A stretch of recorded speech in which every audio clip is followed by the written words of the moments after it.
mfethu sihamba ke manje ke sidonsa insizwa bathi usibhomani ngiyayibona i-t-shirt shali la hayi umsebenzi wayo siyayazi ke unomsebenzi omuhle kakhulu ngane kwethu siyakubingelela. Mfowethu ngibingelele kakhulu ngibingelele nje kuwe mfowethu mase ngiphinda ngibingelela nababukele emakhaya sanibonana ni right kodwa ngane kwethu siyakwazi mfethu ngomsebenzi omuhle kangaka okujabulisa abantu mfethu usungenile stage noma abantu sazobathokozisa and ukubone kube kanjani. Okwamanje kusamatasa kakhulu inhlelo zami ukuthi ngiyongena stage njengamanje indlela ekumenyene ngayo abaculi bafowethu baningi bazoseka ubhuti bahuphe bafowethu ngiyabona nabantu baphumile. Konakele kakhulu kuyimanje nje ngifuna ukuya kubantu kodwa ilanga ngiyabona ukuthi liyahamba kodwa ngiyakubona kunjalo mfowethu ngiyakubona mfowethu.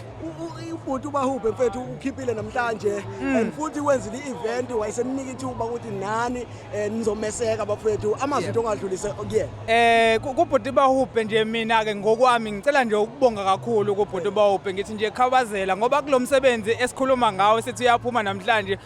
Ukwazile ubhuti emdala ekade afike endimeni ukuthi athi Sibhomane ngicela ukuzosebenza nawe kulo msebenzi ozophuma namhlanje uSibhomane ukhona ke bafowethu ukhona ke bafowethu ku track number 10 uMahosha uyilalele leyo ngoma ngifike ngenza amanga kakhulu so kubhuti bawuphe nje ngithi izandla zedlula ikhanda ukuthi ngithi ngumfana omncane akholelwe kumina.